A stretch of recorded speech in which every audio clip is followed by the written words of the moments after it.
Non, Seigneur. Tu es Dieu, tu es Dieu. Et je le reconnais dans ma vie. Tu as donné ta vie pour moi. Gloire à toi, Seigneur. Gloire à toi, Seigneur. Gloire à toi, Seigneur. Oh, Jésus. Béni soit ton nom, Seigneur. Je voudrais que nous déclarions ensemble nos 5 bénédictions. Notre Dieu est mort à la croix pour nous. Notre Dieu a donné sa vie pour nous. Sa peau a été lacérée. On lui a mis une couronne d'épines. Tout ça pour que nous soyons rachetés. Il a été humilié. On a craché sur son visage pour nous. Pour qu'aujourd'hui, nous étrangers à sa parole, nous puissions être appelés enfants de Dieu. Notre Dieu est bon. Et je voudrais qu'ensemble nous disions, Jésus est Seigneur. De toute notre force, que nous montrions au monde, aux esprits peut-être qui sont là, qui regardent en se disant, qu'est-ce qu'ils font ici? Que Jésus est notre Seigneur. Amen. Alléluia. Et nous allons déclarer les bénédictions que nous avons reçues à la mort de notre Seigneur. Ensemble, disons, Jésus est Seigneur. Jésus est Seigneur. Jésus est Seigneur. Je suis racheté par le sang de Jésus-Christ. Je suis une personne pardonnée et justifiée. Je suis délivré du monde et de l'esprit du monde. Et je suis rempli du Saint-Esprit de Dieu. Je suis guéri par les meurtrissures de Jésus-Christ à la croix. Je suis délivré de la malédiction. Je suis une personne bénie. Je suis béni de la bénédiction d'Abraham. Je suis délivré de l'enfer et de la mort. Je suis établi dans le glorieux royaume de Dieu. Et j'ai la vie éternelle. Amen. Amen. Dites à votre voisin, j'ai la vie éternelle par la grâce de Dieu. Alléluia. Alléluia. Nous allons continuer dans la louange, dans l'adoration même plutôt, pour dire, mon âme soupire après toi, Seigneur. Je ne veux pas soupirer après quelqu'un d'autre. Je ne veux pas soupirer après un homme qui pourrait me trahir, qui pourrait m'abandonner, mais après toi, Seigneur. Alléluia. Car tu es mon bouclier. Car tu es le roc sur qui j'ai fondé ma vie, Seigneur. Oh oui, Seigneur. Mon âme soupira près de toi et mon esprit en moi te cherche. Toi seul est le désir de mon cœur et je vis pour t'adorer. Mon âme soupira près de toi et mon esprit en moi te cherche. Toi seul est le désir de mon cœur et je vis pour t'adorer.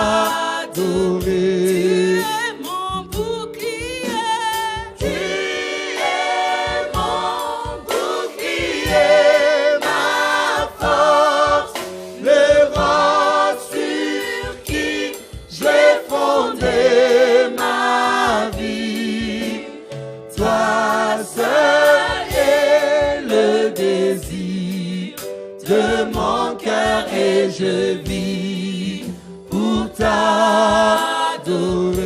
Tu es mon bouclier. Tu es mon bouclier, ma force, le roc sur qui j'ai fondé ma vie. Toi seul est le désir de mon cœur et je vis pour t'adorer. Oui, mon âme soupire après toi, Seigneur. Oui, mon âme soupire après toi, Seigneur. Soupira près de toi et mon esprit en moi te cherche. Toi seul est le désir de mon cœur et et je vis pour t'adorer. Tu es mon bouclier, ma force, le roc sur qui j'ai fondé ma vie. Toi seul est le désir de mon cœur et je vis pour t'adorer.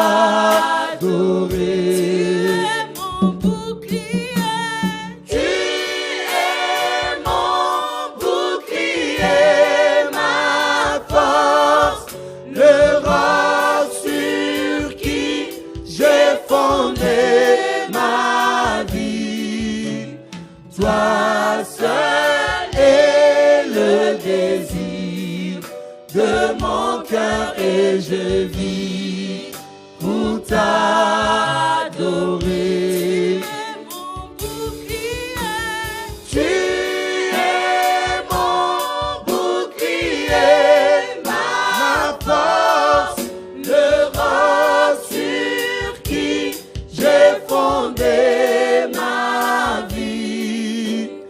Toi seul est le désir de mon cœur et je vis pour t'adorer. Oui, je vis pour t'adorer, Seigneur. Oui, je vis pour t'adorer, Seigneur, car tu es mon bon. Si nous sommes là, Seigneur, ce soir, Seigneur, c'est pour adorer ton sang, Seigneur. Sans toi, je ne peux rien, papa. Reconnaître sans toi, je ne peux rien. Sans toi, Seigneur, il n'y a pas moyen de prier pour toi. C'est impossible, papa. Éternel, tu es le roi de rois. Mon âme sera présente comme toi, mon âme de toi. Mon âme a soif de toi. Mon âme a faim de toi, papa éternel. L'agneau immolé, c'est toi, Seigneur Jésus. Oh, si ça m'a caché, Seigneur Jésus, je ne veux pas par abattre toi, dans le ciel, sur la terre et sur la terre, je suis comme toi. Toi qui es le seul et unique Dieu, toi qui fais un mot, là, toi comme papa éternel. Je veux qu'on soit loué. Oh Seigneur, je voudrais que tu me plonges dans ta rivière d'amour. Je voudrais, Seigneur, connaître les profondeurs de ta joie. Seigneur, mon âme est un désert si profond quand tu n'es pas là. J'ai besoin de toi, Seigneur. J'ai besoin de toi, Seigneur.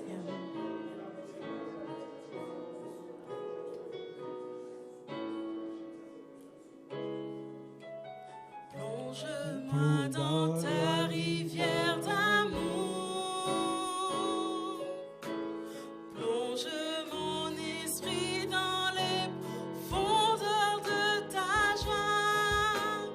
Inonde le désert de mon âme.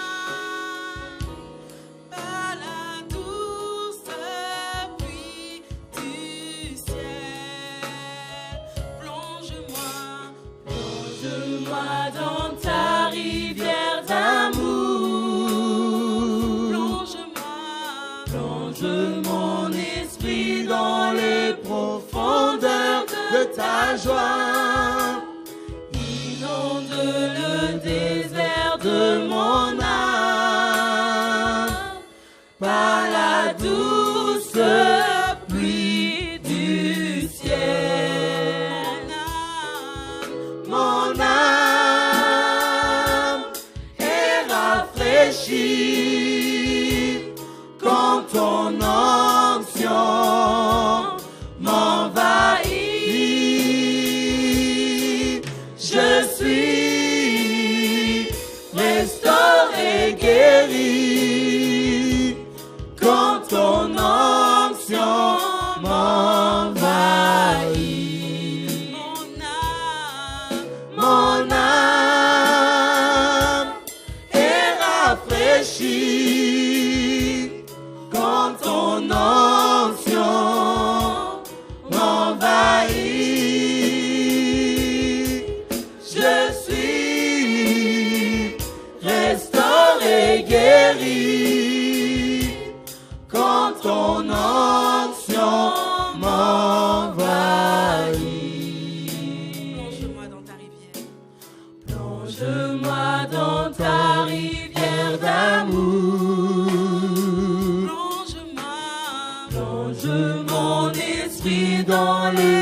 profondeur de ta joie.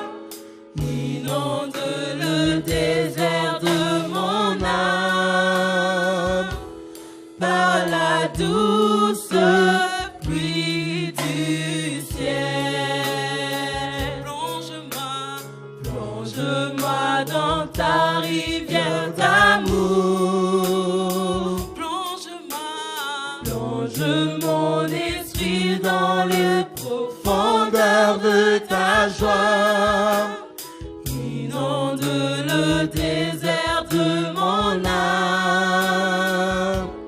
par la douce pluie du ciel. Mon âme est rafraîchie quand ton onction m'envahit. Je suis restauré, guéri quand ton onction m'envahit. Mon âme est rafraîchie quand ton onction m'envahit. Oh, je suis restauré, guéri quand ton onction m'envahit. Quand ton onction m'envahit. Oui, quand ton onction m'envahit. Quand ton onction m'envahit. Alléluia. Acclamons notre Dieu. Oui, Seigneur, mon âme est rafraîchie. Mon âme est rafraîchie, Seigneur, quand ton onction m'envahit. Alléluia. Alléluia. Gloire à toi, Seigneur. Nous allons continuer notre soirée et je vais passer le micro à notre frère Armando pour élever le nom de notre Dieu. Amen. Alléluia.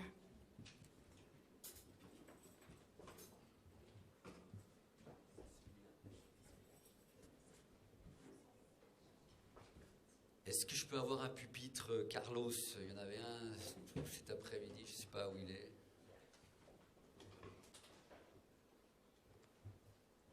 Voilà, vous pouvez vous asseoir en attendant.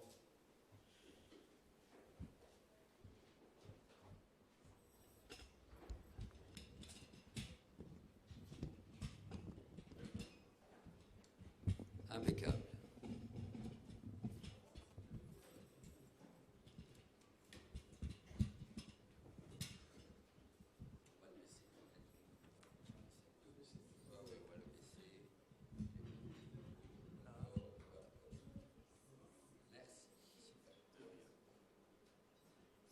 Gaynor, c'est ça? Gaynor. Ok, voilà.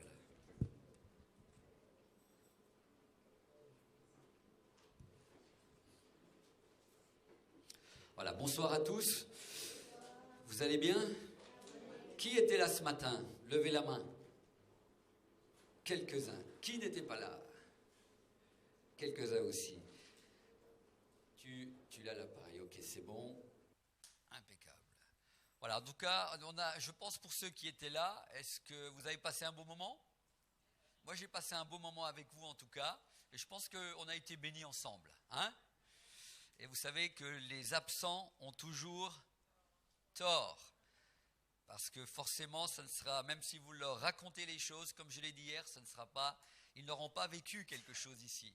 Mais c'est bien aussi que vous racontiez à l'église ce que vous avez vécu et comment vous avez été bénis par le Seigneur. Hein. C'est toujours important. Donc ce soir, on est dans une soirée concert, donc encore une soirée différente des autres. Ce soir, vous allez voir plutôt le côté chanteur. C'est aussi le don que le Seigneur m'a donné. Et ce soir, je vais vous faire découvrir un peu des 3 albums. Mais surtout le dernier, l'album il revient, mais il y aura quand même un peu des autres. Donc albums. Le premier, c'est l'album Temps de la fin.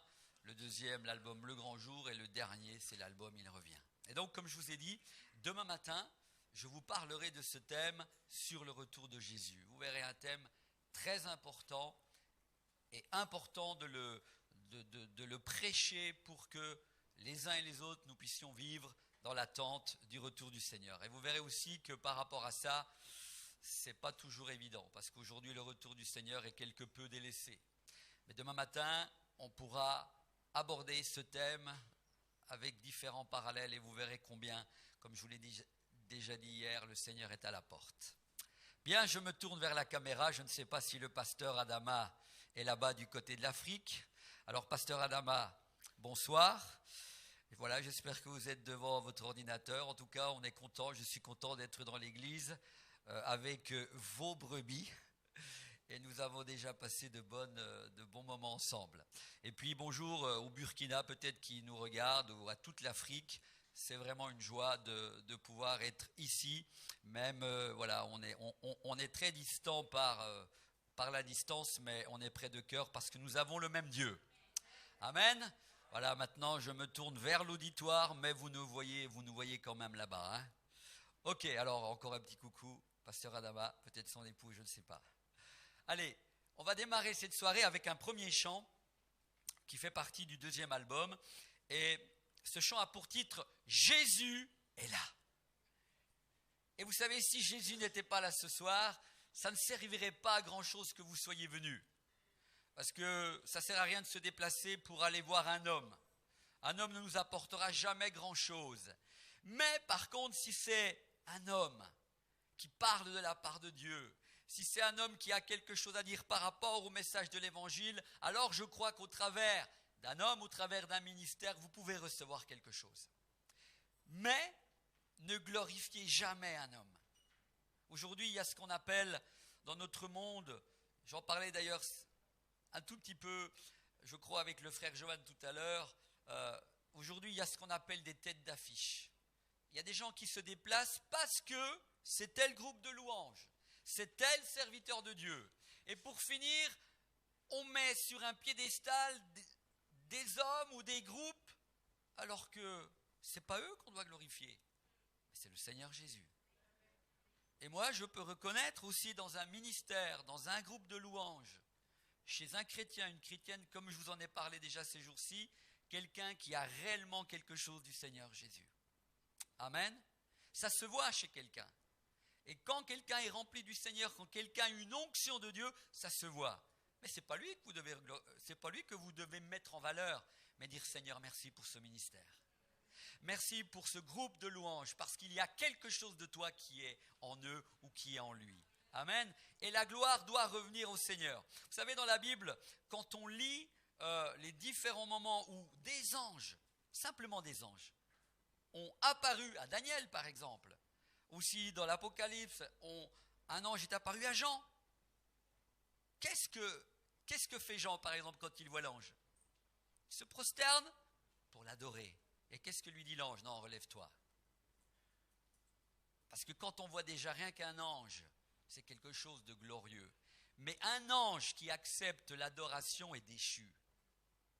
C'est pour ça que Satan, qui était dans la hiérarchie de Dieu, il était l'archange porteur de lumière, Lucifer porteur de lumière. Mais quand à un moment donné l'orgueil est venu dans son cœur parce qu'il voulait détourner quelque part, il était jaloux et il voulait mettre les projecteurs sur lui, il est devenu un ange déchu. Et aujourd'hui, il est devenu l'ennemi de Dieu. Et le diable essayera par tous les moyens, écoutez-moi bien, de voler à l'Église les ministères, les dons que le Seigneur a donnés. Et quand tout commence, alors ça ne veut pas dire qu'il ne faut pas donner un encouragement à un serviteur de Dieu ou à un groupe de louanges. Mais n'oubliez pas que la gloire revient toujours au Seigneur.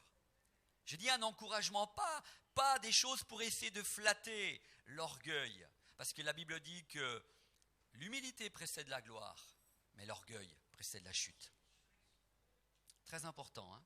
Donc il faut faire toujours très attention. Est-ce que, voilà, dans quelle attitude nous venons dans un concert ou de quelle attitude nous allons voir un homme de Dieu?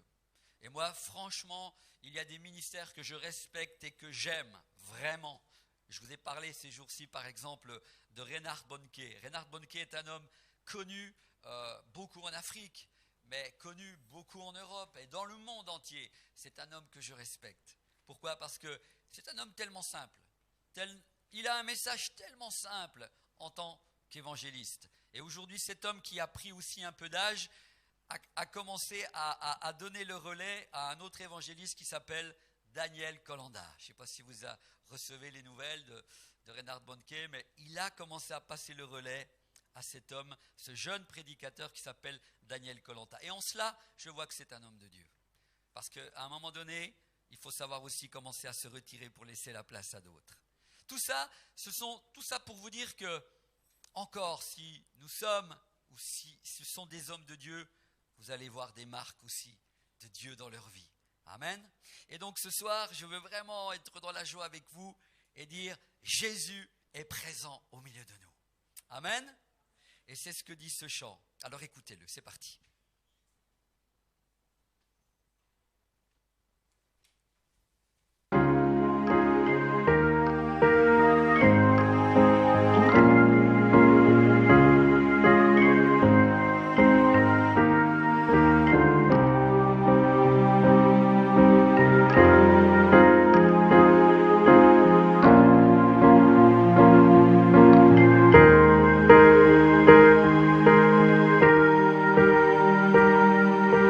Cœur est rempli de joie, de cris de joie devant le Seigneur, devant le roi.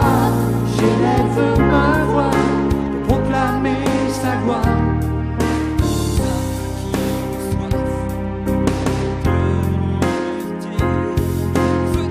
Venez, Jésus est là.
Donc ce chant-là, il fait partie du deuxième album, donc l'album Le Grand Jour. Et je vous disais, ce matin ou hier, je ne sais plus, que le groupe de jeunes, donc le groupe de jeunes Réma, qui chantent que du rap, c'est eux qui l'ont composé aussi. C'était la première fois qu'ils participaient donc, à un de mes albums, et c'était dans le deuxième, et ils ont composé aussi ce chant-là. C'est pour ça, il y a aussi un petit peu rap, on va dire, sur la fin, mais c'est leur marque encore. Voilà, donc pour dire que des jeunes ont beaucoup de talent dans l'église du Seigneur. Amen, tu peux le dire. Voilà, prochain chant. Ce chant qui vient, donc celui-là fait partie du premier album, l'album Temps de la fin. Et il a pour titre Gloire à Dieu. Savez-vous quel est le mot le plus prononcé sur la terre chaque jour? Partout dans le monde, il y a un mot qui revient chaque jour, statistiquement parlé, le plus, particulièrement chez les chrétiens. Savez-vous quel est ce mot? C'en est un, mais ce n'est pas celui-là que j'attends. Et là, je parle des statistiques, ce n'est pas moi qui l'invente, c'est des statistiques qui disent qu'il y a un mot qui chaque jour dans le monde est le plus prononcé.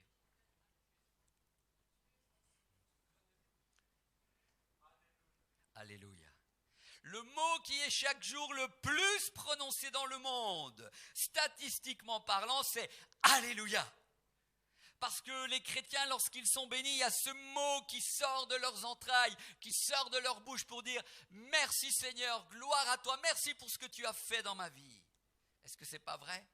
À tel point qu'il y a certaines personnes dans le monde, lorsqu'ils viennent dans nos églises et qu'après ils repartent, ils disent « Ce sont des chrétiens, Alléluia ». On nous appelle les chrétiens, Alléluia, parce qu'on dit souvent ce mot. Parce que lorsque nous sommes bénis, c'est vrai que ce mot sort de notre bouche, sort de nos cœurs pour remercier le Seigneur. Amen. Mais par contre, ça, c'est le premier mot qui est le plus prononcé dans le monde chaque jour. Quel est le deuxième après celui-là? Là, je ne sais pas si vous allez trouver. Vous allez être étonnés. Amen. C'en est un, mais ce n'est pas celui-là. C'est sûr qu'on le dit beaucoup. Juste après Alléluia, statistiquement parlé, quel est ce mot? Est-ce que vous savez derrière la caméra? Vous pourrez réfléchir aussi. Non. Je ne sais pas si vous allez trouver. Non plus. Allez, je vous le donne. C'est Coca-Cola. Ça ressemble à Alléluia, mais ça ne veut pas dire la même chose. Et ce que je vous dis là est vrai. C'est le mot Coca-Cola, juste après Alléluia, qui est le plus prononcé dans le monde. Pourquoi? Et c'est facile à comprendre. Parce que la boisson la plus vendue dans le monde, même dans les endroits les plus reculés, et je suis déjà allé dans bien des endroits dans le monde, comme je vous l'ai dit, eh bien vous voyez la publicité, buvez Coca-Cola, la boisson qui désaltère. Mais vous pouvez boire des tonnes et des tonnes de Coca-Cola. Ça ne fera pas grand-chose dans votre vie. Amen. Mais la Bible dit goûtez et voyez combien l'Éternel est bon. Goûtez et voyez combien l'Éternel est bon. Est-ce que vous avez goûté que le Seigneur est bon? Amen. C'est très important. Il y a tellement de gens qui veulent se désaltérer dans ce monde. Alors, si à un moment donné dans ce concert vous êtes bénis, ne dites pas Coca-Cola. Et vous avez bien compris derrière aussi là-bas. Hein? Dites Alléluia. Merci Seigneur pour ce que tu fais dans ma vie. Et ce chant, justement, qui a pour titre Gloire à Dieu, parle vraiment donne gloire à Dieu pour tout ce qu'il fait dans nos vies. Et la Bible nous dit encore, par ailleurs, racontez parmi les nations les merveilles de Dieu. Et j'espère que si ce soir, pour vous qui connaissez le Seigneur, j'en appelais un ou deux à venir devant pour témoigner de ce que Jésus a fait dans votre vie, j'espère que vous auriez quelque chose à dire. Hein?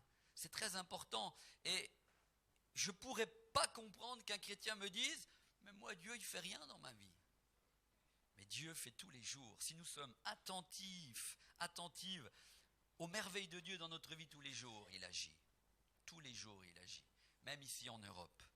Même si nous avons l'abondance et la surabondance, mais Dieu agit dans nos vies tous les jours. Mais pour ça, il faut ouvrir les yeux. Alors, il n'agit pas simplement dans les grandes choses. Des fois, on s'attend à ce que ce soit des témoignages avec des guérisons, des choses extraordinaires. Mais Dieu fait des choses petites aussi dans nos vies, des choses où on peut voir, ah oui, c'est toi, Seigneur, qui agis là. Cette situation a été changée parce que tu as agi. Tiens là, ah oui, Seigneur, je peux voir ta gloire. Amen. Et il faut être reconnaissant et dire merci pour ces petites choses. Parce que le Dieu de la Bible n'est pas que le Dieu des grandes choses, il est aussi le Dieu des petites choses. Amen. Nous aimons, c'est sûr, entendre des témoignages sensationnels, mais Dieu agit aussi dans les petites choses. Amen. Et vous savez, ce soir ici, tout le monde a de quoi manger. Mais je suis sûr que même au Luxembourg, il y a des gens qui sont dans la rue et qui n'ont peut-être pas de quoi manger. Alors, vous avez de quoi manger? Dites merci Seigneur. Merci parce que ce soir, j'ai de quoi manger à table. J'ai de quoi me rassasier avec abondance. Mais il y a des gens, mes amis, qui n'ont, même en France. Une fois, je suis allé, plusieurs fois, je vais sur Paris. À un moment donné, pareil, donc le soir, il y avait un frère ou les frères qui me ramenaient au train. Et j'arrivais donc sur donc la place qui est juste en face de la gare de Lyon. Et à un moment donné, je vois quelqu'un sur le trottoir à Paris, mais là-bas il y en a beaucoup. Et il y avait donc un homme, c'était un marginal. Et il s'occupait même plus des gens. Et donc de l'autre côté du trottoir, il y avait des poubelles, ou une poubelle en tout cas. Et ce monsieur qui était marginal, comme ça, il va à la poubelle et il fouillait dedans pour trouver de quoi manger. À Paris. Et on est en France. Donc, c'est une grâce d'avoir à manger tous les jours. Ce n'est pas un dû, c'est une grâce de Dieu. Et parfois, nous sommes tellement ingrats, on croit que tout nous est dû. C'est le jour où on n'a plus cette chose qu'on voit que finalement, on était béni par rapport à d'autres. Amen. Donc ça, c'est une réalité. Et il faut être reconnaissant au Seigneur pour tout ce qu'il fait dans nos vies tous les jours. Amen. Vous savez, je suis ici ce week-end et une des choses pour lesquelles je prie même quand je suis à la maison, et bien sûr à plus forte raison quand je pars en mission. J'ai 3 garçons, 3 fils. Ils sont déjà grands. Et le dernier, donc Jérémy, qui est encore à la maison, il n'y a plus que Jérémy, il a 24 ans. Une des choses, aucun de mes enfants n'est converti. À part le dernier, il n'est pas converti, mais Jérémy le dernier, ça vous étonne peut-être, mais c'est une réalité. Ce n'est pas parce qu'on est serviteur de Dieu que forcément tous nos enfants sont convertis. Là encore, c'est une grâce de Dieu. Si un serviteur de Dieu, ou vous-même qui êtes un simple chrétien, vous me dites « tous mes enfants sont au Seigneur », bénissez Dieu pour ça. Parce que ce n'est pas vrai dans toutes les familles. Pourquoi? Parce qu'un chrétien, on le devient en faisant une rencontre personnelle avec Jésus. Parce que sinon, si nos enfants sont chrétiens de nom, ça veut dire qu'on fait comme bien des religions. Et moi, mes enfants, je les ai laissés libres. Ça veut dire qu'ils sont venus à l'église depuis tout petit, ils ont été à l'école du dimanche, ils ont été au groupe de jeunes, mais à un moment donné, surtout les 2 plus grands m'ont dit « Papa, on ne veut plus aller à l'église ». Ça fait mal au cœur. Mais ils respectent les choses de Dieu. Ce n'est pas un problème. Quand ils viennent à la maison, on prie. On rend grâce à table. Quand je dis on prie, on rend grâce à table. Et puis, on a des occasions parfois de prier. Bien sûr, parfois. Mais je ne les force pas. Et donc le dernier, Jérémy, sur les 3, c'est celui encore qui, de lui-même, il vient à l'église, il va au groupe de jeunes, pas tout le temps, il vient au culte, mais il n'a pas encore donné sa vie à Jésus. Et donc, ce que je veux dire, c'est que quand je pars et quand je suis à la maison, ça veut dire que comme ils ne sont pas chrétiens, ils sortent. Et vous savez, quand on sort le week-end, eh bien, mes enfants, ils peuvent aller en boîte de nuit, ils peuvent aller au bal, ils se retrouvent avec leurs copains. Et une de mes prières, c'est « Seigneur, garde-les. Garde-les de tout accident. Garde-les par rapport à leur compagnie. Seigneur, je ne veux pas apprendre une mauvaise nouvelle. » Vous savez, je pars en mission parfois 15 jours, 3 semaines dans différents pays. Et là, même avant de partir, une des choses que je fais, j'essaie de les voir les 3 séparément. Et je leur dis avant de m'en aller que je les aime. Parce que je ne sais pas si je les reverrai. Et quand je suis ici, pareil, je dis Seigneur, garde-les. Parce que vous savez, il y a beaucoup de parents, ils voient leur fils le samedi soir partir, mais le dimanche matin, ils ont une mauvaise nouvelle. Et nous, dernièrement encore, du côté où j'habite, là-bas, la Franche-Comté, une amie à nous qui est une chrétienne qui faisait partie de l'église où je suis engagé, son fils est allé dans une boîte de nuit. Il n'était pas chrétien. Le dernier. Il est allé dans une boîte de nuit. Et dans cette boîte de nuit, mon fils Adrien, le deuxième, l'avait vu donc pendant la soirée. Et le lendemain, mauvaise nouvelle, on a appris qu'il était décédé. Comment? Il est sorti de la boîte de nuit et au lieu de rentrer avec quelqu'un, finalement, il devait rentrer avec quelqu'un et ça n'a pas pu se faire. Et le long de la route, il est parti avec un copain. Il rentrait à pied vers 6h, 6h et quelques du matin. Une voiture est arrivée, l'a percuté et il est mort quasiment sur le coup. La maman chrétienne, elle a appris la nouvelle. Et mon fils, après, nous l'a appris le lendemain. Adrien nous a dit, mais tu sais, c'est le fils de telle personne, et donc c'est une chrétienne qu'on connaît, il est mort. Et il avait 23, 24 ans. Tout ça pour vous dire, alors, nous, en tant que chrétiens, la Bible dit, il ne faut pas craindre les mauvaises nouvelles. Mais pour ne pas craindre les mauvaises nouvelles, il faut avoir confiance dans le Seigneur. Il faut arroser par la prière. Vous voyez? Et moi, j'ai confiance que mes enfants, Dieu les garde. En tout cas, je lui dis, garde-les, parce que je ne veux pas apprendre de mauvaises nouvelles. Moi, je suis en train de travailler pour toi, garde-les. C'est très important. Donc, et tout ne nous est pas dû. Il y a des gens, ils croient que non, le Seigneur fait comme il veut et nos enfants doivent être libres d'accepter Jésus ou de le refuser, mais on ne peut pas les obliger. On ne peut pas les obliger. Si on les oblige, nous faisons comme bien des religions. Mais c'est lorsque, un jour, auront l'occasion de par leur vie, rencontrer le Seigneur, ça sera quelque chose de merveilleux. Et cette fois-ci, ils seront attachés à lui. Mais si nous les forçons, ça ne va pas arranger les choses.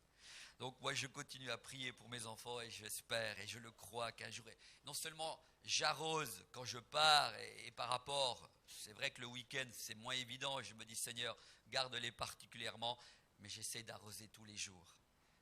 J'essaie d'arroser tous les jours et de dire, Seigneur, je te demande grâce pour chacun d'eux, qu'ils puissent entrer dans la destinée que tu as pour eux, qu'ils puissent te connaître, Seigneur. C'est très important. Et vous arrosez, et vous croyez que rien ne se passe? Il se passe quelque chose. Moi, je crois en la puissance de la prière pour mes enfants, mais aussi pour la vie de tous les jours, dans les moindres besoins que nous avons. Par la prière, nous pouvons arroser et croire que Dieu entend. Alors bien sûr, Dieu ne va pas, parfois il répond tout de suite, parfois il faut continuer à prier, il faut persévérer, mais Dieu agit. Amen. Quelqu'un a dit, écoutez bien ça, quelqu'un a dit, et ça c'est vrai, parfois nous n'avons plus que la prière. Dans les situations les plus invraisemblables, il y a des moments où nous n'avons que la prière. Mais la prière est une arme puissante et efficace. Est-ce que vous croyez à cela? Et dans les situations que vous vivez, quand vous sentez que vous n'avez plus rien, il vous reste la prière. Et Dieu, à cause de votre prière, peut changer une situation, peut changer les situations qui nous semblent les plus bloquées. Dieu peut agir avec la prière.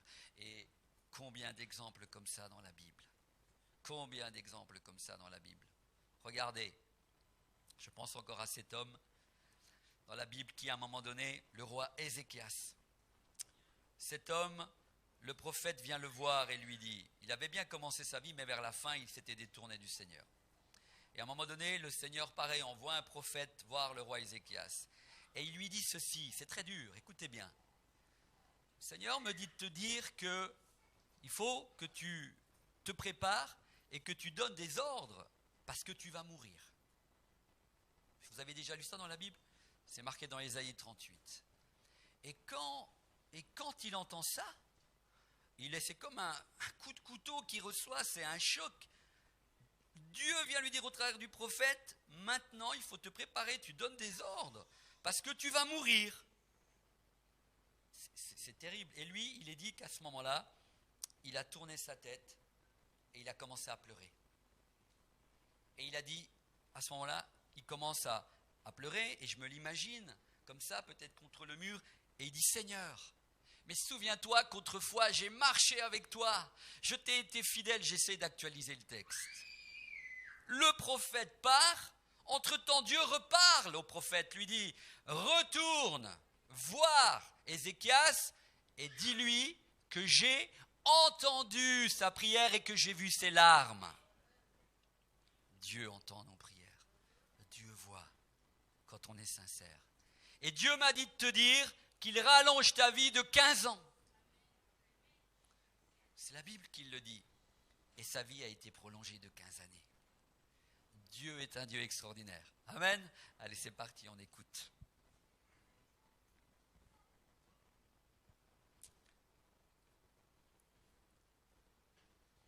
Je vois que Carlos était tellement pris dans la prédication que maintenant il en oublie de me lancer, bien sûr.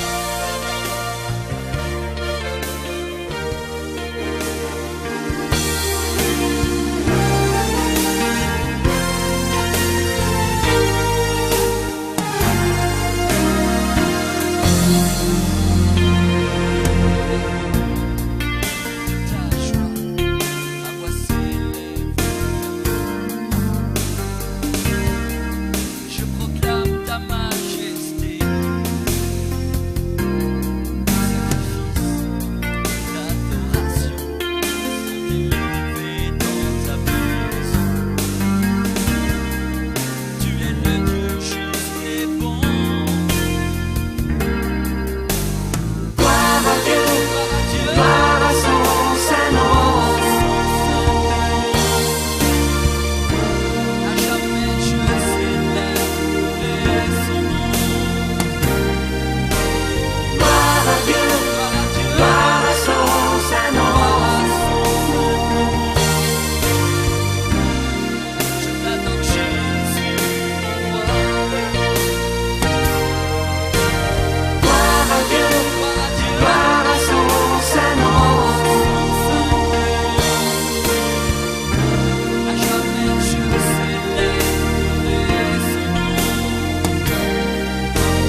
Allez, prochain chant, on continue. Cette fois-ci, on va revenir au nouvel album, le tout dernier, donc l'album Il revient. Et là, c'est un chant qui a pour titre « Un autre chemin ». Un autre chemin. Il y a tellement de chemins dans ce monde. Tellement de chemins. Et il y a surtout ce chemin dont nous parle la Bible qui est large et spacieux. La Bible en parle. Mais il est dit que ce chemin large et spacieux, beaucoup le prennent. Mais au bout, qu'est-ce qu'il y a? L'enfer. Au bout de ce chemin large et spacieux que beaucoup prennent, qu'est-ce qu'il y a? Il y a l'enfer. Ce sont les gens qui veulent vivre leur vie sans Dieu, délibérément. Ils disent non, moi je ne veux pas de Dieu dans ma vie. Et ils prennent ce chemin large et spacieux. Mais il y a aussi beaucoup d'autres chemins. Il y a des gens qui prennent le chemin de la philosophie. Ils veulent expliquer les choses, essayer de vivre en accord avec une certaine philosophie. Mais ce n'est pas la philosophie qui sauve qui que ce soit. Même si dans la philosophie, il y a de bonnes choses, il y a de belles citations, mais ça ne reste que des belles citations, mes amis. Mais je connais un philosophe qui a changé le monde. C'est Jésus. Et ce philosophe, il a écrit un livre extraordinaire qui s'appelle « La parole de Dieu ». Quand on dit la parole de Dieu, souvent les gens ne savent pas ce que c'est. C'est la parole de Dieu. Ça veut dire que dans ce livre, lorsque nous lisons la Bible, c'est comme si Jésus était en train de nous parler directement. Il y a des gens qui disent « j'aimerais tellement que Jésus soit là physiquement ». Mais Jésus est là. Quand vous lisez sa parole, Jésus est avec vous. La Bible nous dit dans l'Ancien Testament, Dieu envoya sa parole et les guérit. Ça, c'est dans l'Ancien Testament. Il a envoyé sa parole qui guérit, c'est Jésus. Et dans le Nouveau Testament, il est dit quoi? Dans Jean, chapitre 1er, la parole a habité parmi nous, pleine de grâce. Et elle s'est faite chair. C'est très important. Et chaque fois que nous lisons la Bible, c'est le Seigneur qui est en train de nous parler. Il est là par sa parole, et il ne renie jamais sa parole. Je vous l'ai dit. Lui, quand il dit quelque chose, il le fait. Il est dit dans Jérémie, il veille sur sa parole pour l'accomplir. Qu'il en soit ainsi dans nos vies, dans votre vie. Que quand vous dites quelque chose, comme je disais ce matin, mais appliquez-le, faites-le. Soyez des hommes et des femmes de parole. C'est tellement pénible lorsque des gens vous disent quelque chose et ne tiennent pas parole. Vous ne pouvez pas compter sur eux, ce ne sont pas des gens fiables. Ce soir, je viendrai à la répétition. Et à la répétition, la personne, elle n'est pas là. Et puis, le problème, c'est encore pas ça. Même pas un coup de fil pour s'excuser. Ou quand on revoit la personne qui est responsable de la louange ou d'autres choses dans l'église, on ne dit pas, mais je m'excuse, j'ai été absent. C'est pas bien. Il faut être un homme de parole. Et parfois, ça peut arriver qu'on ne puisse pas tenir notre parole, on s'excuse. Et on dit, je m'excuse, je n'ai pas pu venir parce que j'ai eu tel problème. Mais voilà, c'est très rare chez moi que voilà, je ne tienne pas parole. C'est très important, et dans les petites choses comme dans les grandes. Le Dieu de la Bible est comme ça, alors nous, à plus forte raison. Dieu veille, il veille sur ce qu'il dit. C'est ça que ça veut dire. Dieu veille sur le moindre iota pour accomplir sa parole. Et la Bible dit, le ciel et la terre passeront. Un jour, tout ce que vous voyez là passera. Mais ma parole demeurera éternellement. Ça veut dire quoi ça?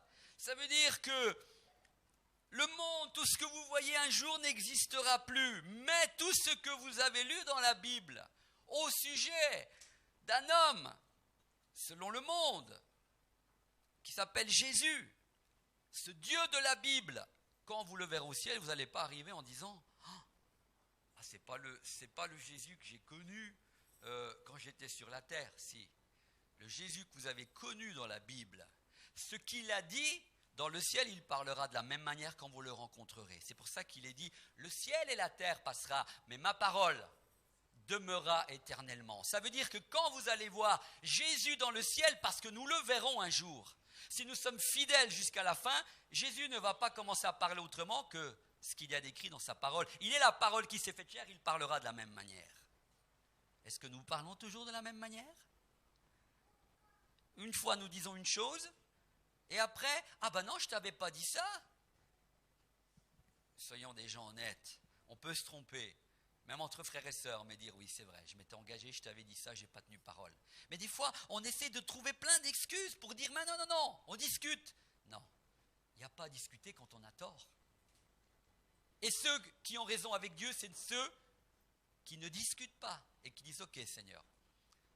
À un moment donné, vous savez, il y a quelqu'un dans la Bible qui discutait beaucoup. C'était Pierre. Qu'est-ce qu'il a pu discuter? Seigneur, j'irai jusqu'au bout avec toi. Pierre. Calme-toi. J'essaie d'actualiser. Calme-toi, Pierre. Tu vas me renier 3 fois. Et plein de choses comme ça. Il a fallu... Le Seigneur a formé Pierre, mais Pierre était quelqu'un de sincère, mais il parlait trop vite.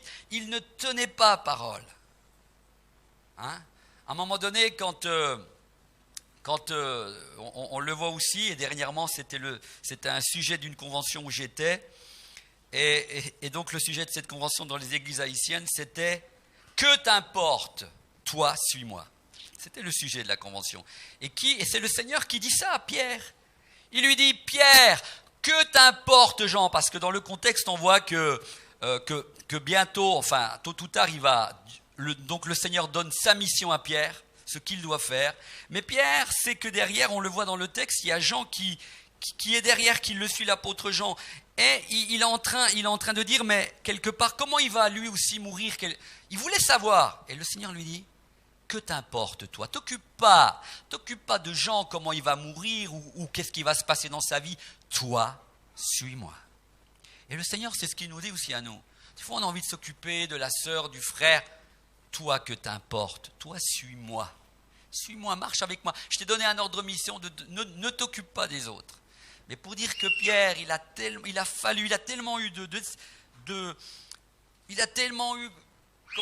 tellement parlé vite, il a eu des déceptions que pour finir, à un moment donné, il a compris et il a commencé à se taire. À un moment donné, le Seigneur lui dit aussi, il arrive qu'il avait péché toute la nuit. Toute la nuit, il arrive et puis il n'avait rien. C'était un professionnel. C'était quelqu'un, il ne fallait pas lui en apprendre. C'était un pécheur, de père en fils. Et quand le Seigneur arrive sur la rive, il n'avait rien. Toute la nuit, ils ont péché. Le Seigneur lui dit, écoute, tu devrais jeter le filet là-bas. Vous vous rappelez de cette histoire? Et puis, il réfléchit un peu. Bon, là, il s'étume, il a dit, sur la base de ta parole, je vais le faire. Il avait commencé à comprendre. Et quand le Seigneur vous dit quelque chose, ne discutez pas. La bénédiction, ce n'est pas de discuter, mais c'est d'obéir. Je répète, la bénédiction, ce n'est pas de discuter, c'est d'obéir. C'est comme avec nos enfants. Pareil, ça discute. Tu fais ce que je te dis. Point. Je suis ton père, je suis ta mère. Tu dois obéir. Et aujourd'hui, ce qui m'étonne, c'est que les enfants commandent les parents. C'est le contraire. Hein? Vous savez que c'est ça aujourd'hui. Mais peut-être que l'enfant, sur le moment, il ne voit pas le bien. Pourquoi on lui dit ça? Il comprendra plus tard. Mais c'est à lui d'obéir, c'est pas aux parents d'obéir. D'accord? Et aujourd'hui, malheureusement, les choses sont en train de s'inverser. C'est pour ça que la Bible dit que dans les derniers jours, on en parlera demain, les enfants seront rebelles à leurs parents. Vous voyez, la Bible a raison. Les enfants seront rebelles à leurs parents. Et ça encore, c'est un signe des temps de la fin. On le verra demain. Donc la Bible a raison sur tous les plans, mais soyons des gens de parole. C'est tellement, et ça j'aimerais vous le laisser vraiment aussi, j'en ai parlé ce matin, mais c'est tellement important d'avoir des gens sur qui on peut compter, d'avoir une parole fiable. Quand un frère vous dit, ce soir, je vais nettoyer l'église, tu peux compter sur moi, et de se dire, je n'ai pas à me faire de soucis, est-ce qu'il va encore me laisser en rade? Mais vous dites, celui-là de frère, il sera là parce que c'est un homme et une femme de parole. Amen. Allez, c'est parti, on écoute ce chant. Un autre chemin.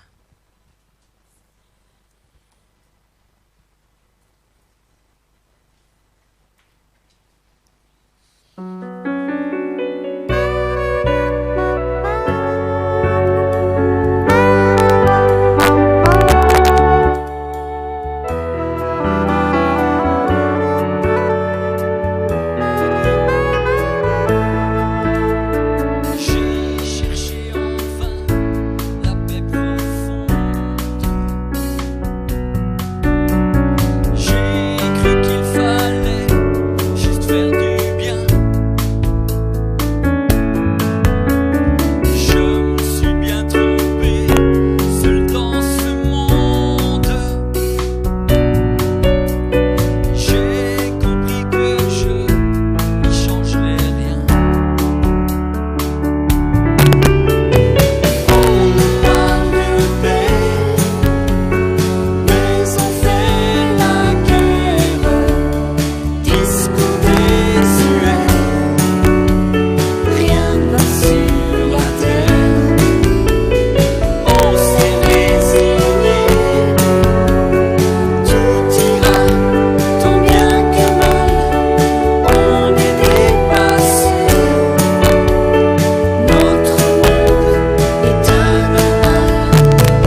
Jésus donne la paix, a dit le Seigneur. Jésus donne la paix. Jésus donne la paix. Jésus donne la paix, a dit le Seigneur.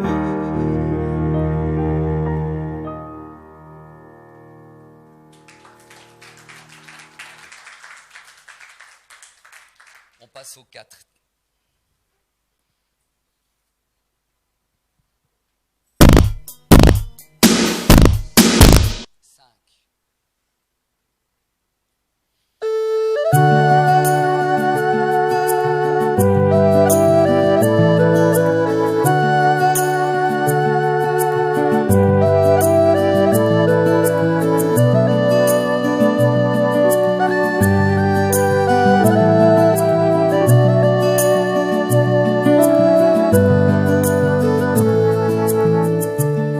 Je crois en Jésus. Je crois qu'il est le Fils de Dieu. Je crois qu'il est mort et ressuscité. Je crois qu'il a payé pour tous. Et je crois qu'il est ici. Présent au milieu de nous. Tout puissant pour nous guérir. Et par sa grâce nous pardonner. Je crois en toi, Seigneur. Je crois que tu es le Fils de Dieu. Après ta mort, Dieu t'a ressuscité. Je crois que tu as payé pour tous. Et je crois que tu es là. Présent au milieu de nous. Tout puissant pour nous guérir. Et par sa grâce nous pardonner. Je crois en Jésus. Je crois qu'il est le Fils de Dieu.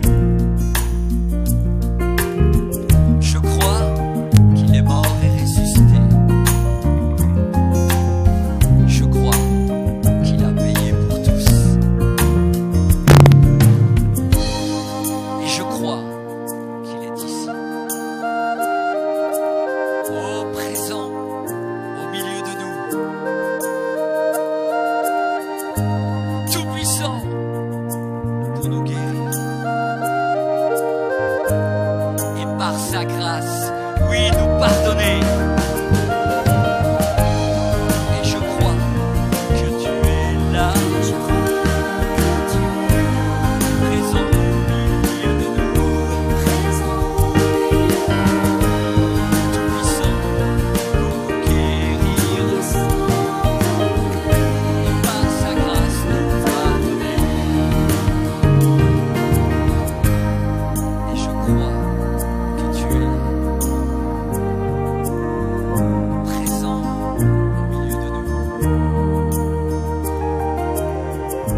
tout puissant pour nous guérir. Et par sa grâce nous pardonner.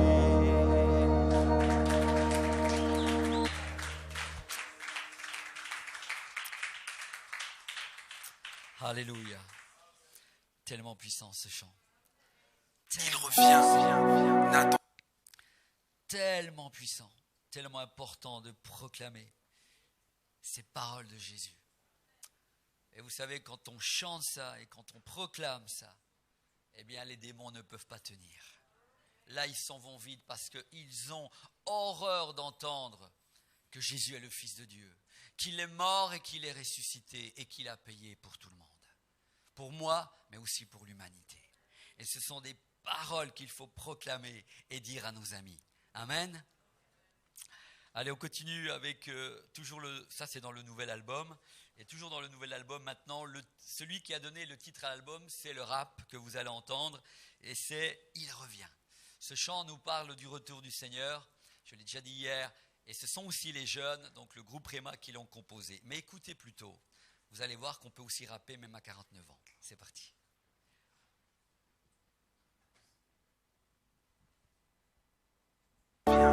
Rechercher les siens.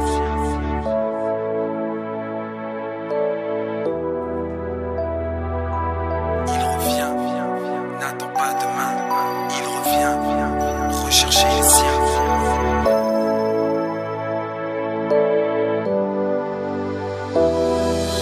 Cœur de l'homme s'est endurci, il devient insensible, l'homme est insensé. Mais qu'en est-il de toi? Faut-tu continuer à suivre un chemin sans but? Incertain, tu souffres en silence. Sache qu'un espoir existe pour toi. Lève les yeux, Jésus est là. Dieu a un plan parfait. Depuis la chute de l'homme et de la femme, il a comparé l'existence de celui qui allait bouleverser l'existence de toute vie. Ses paroles, large est la porte, spacieux est le chemin qui mène à la perdition. Étroite est la porte, resserré le chemin qui mène à la vie. Il viendra, je ne sais pas quand, mais seras-tu prêt lorsqu'il sera là? Il revient, rechercher les siens. Seras-tu prêt quand il reviendra?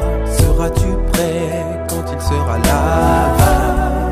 N'attends pas demain, il revient, rechercher les siens. Seras-tu prêt quand il reviendra? Seras-tu prêt quand il sera là? Il ne restera pas ici pierre sur pierre qui ne soit renversée, car ton cœur est restant en prière. Vous entendrez parler de guerre et de bruit de guerre, de souffrance, de famine, de tremblement de terre. Plusieurs faux prophètes s'élèveront et séduiront. Beaucoup de gens, ce sont les signes de la fin des temps. Alors prends garde à toi et prépare-toi pour le retour du grand roi. Le soleil s'obscurcira, la lune ne donnera plus sa clarté. Les étoiles tomberont et les cieux seront ébranlés. Celui qui persévère jusqu'à la fin vivra. Tout disparaîtra, seule sa parole restera. Il revient, n'attends pas demain, il revient, rechercher les siens. Seras-tu prêt quand il reviendra? Seras-tu prêt quand il sera là? N'attends pas demain, il revient, rechercher les siens. Seras-tu prêt quand il reviendra? Seras-tu prêt quand il sera là? Je me tiens à la porte de ton cœur et je frappe. N'aie pas peur, je suis l'Éternel. De tout temps je t'ai aimé, je t'ai désiré. Maintenant tu es là, viens à moi.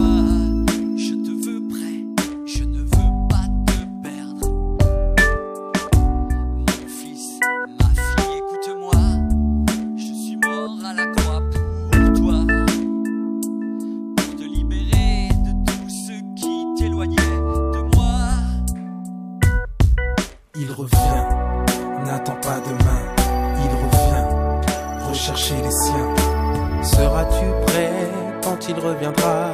Seras-tu prêt quand il sera là? N'attends pas demain, il revient, rechercher les siens. Seras-tu prêt quand il reviendra? Seras-tu prêt quand il sera là? N'attends pas demain, il revient, rechercher les siens. Seras-tu prêt quand il reviendra? Seras-tu prêt quand il sera là? N'attends pas demain, il revient, rechercher les siens. Seras-tu prêt quand il reviendra? Seras-tu prêt quand il sera là?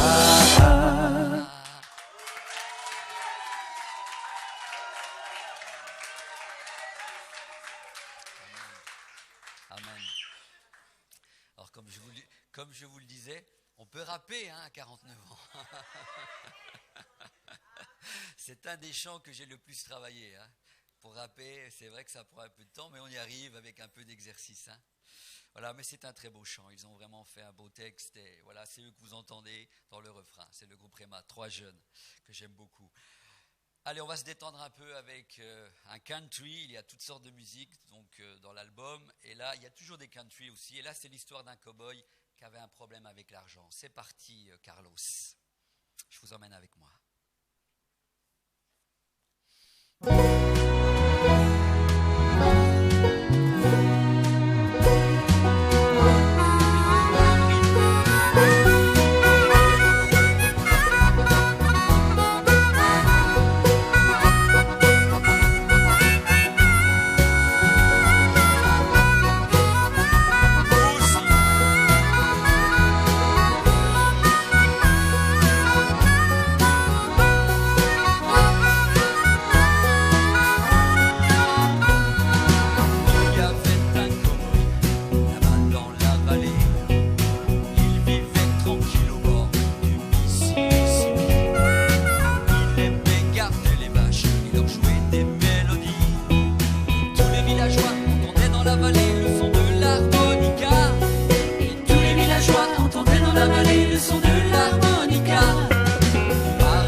Alléluia.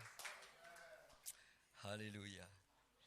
Voilà l'histoire de ce cow-boy qui avait un problème avec l'argent. Mais Dieu l'a guéri. Hein. À un moment donné, il n'avait même plus de quoi rentrer chez lui. Et vous savez que parfois, l'argent peut être un problème dans la vie des chrétiens.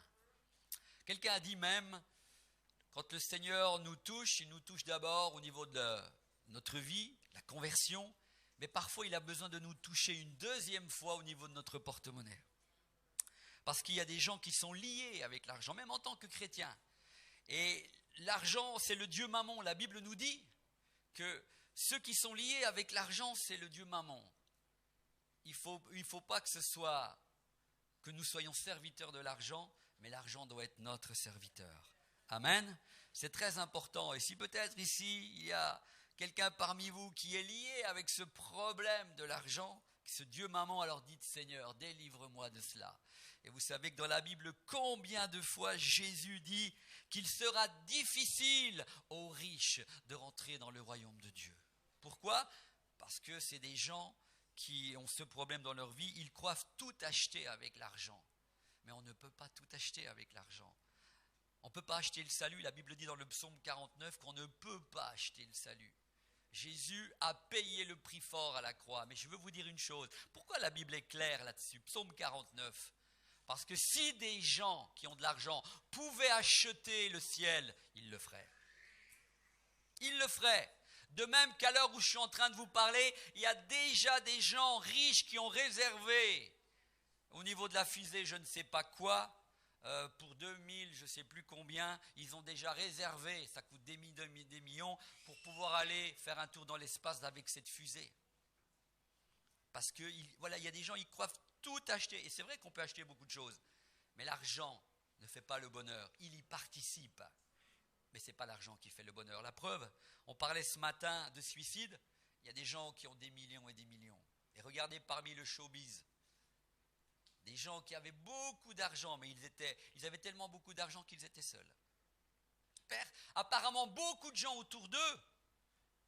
Mais c'était en fait des gens qui étaient tout seuls. Les gens sont là autour d'eux parce qu'ils ont de l'argent, c'est tout. Mais moi, je connais quelqu'un qui a toujours été à mes côtés et qui sera toujours à mes côtés. Que j'ai de l'argent ou que j'en ai pas, c'est Jésus. Amen. Et la Bible dit, celui qui a beaucoup d'amis les a pour sa perte. Mais il est un ami plus qu'un frère de sang, c'est Jésus. Dans toutes les circonstances de la vie, même des fois, nos frères de sang, je ne parle pas des frères en la foi, nos frères de sang, ne sont pas toujours avec nous. Mais il est dit, il est un ami plus qu'un frère de sang, c'est Jésus. Amen. Et cet ami, il est toujours là en tout temps. Parce que le salut n'est pas basé sur le fait qu'on soit riche ou qu'on soit pauvre. Le salut, c'est quelque chose de gratuit.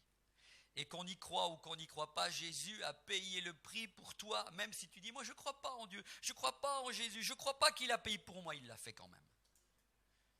Et c'est pour ça que c'est gratuit. Le salut est accessible à tout le monde. À quelqu'un qui est au bas de l'échelle, comme à quelqu'un qui est très haut. Et merci Seigneur, parce qu'il y a des frères et sœurs qui sont très riches, mais ils aiment le Seigneur aussi. Et ils mettent leur fortune au service du Seigneur. C'est autre chose. Amen. Allez, fermons la parenthèse, mais c'est très important de ne pas être lié par l'argent. Hein.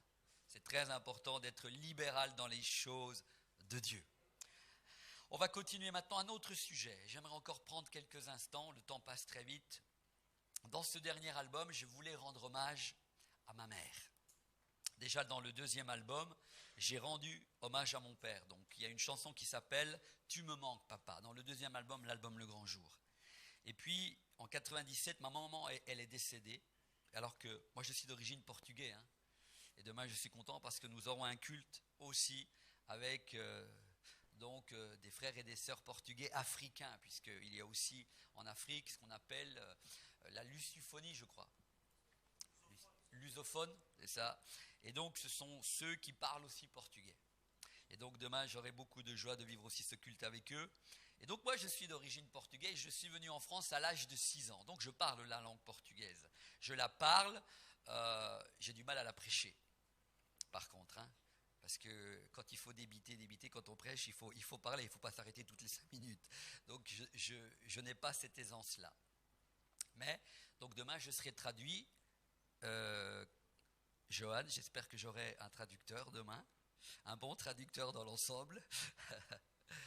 Et ça sera une joie. Donc c'est un beau ministère aussi de pouvoir traduire quelqu'un. Je me réjouis pour demain. Et donc... ma mère est morte donc en 97, et alors que moi j'étais en France, et quand j'ai appris cette nouvelle, quand mon frère m'a dit ça, j'ai dû très vite essayer de chercher un billet et de prendre l'avion à Genève le soir, et ma mère était enterrée le lundi. Donc je suis parti dimanche soir, je suis arrivé dans la nuit, et le lundi ma mère était enterrée. Mais tout ça pour vous dire pourquoi je voulais lui rendre hommage.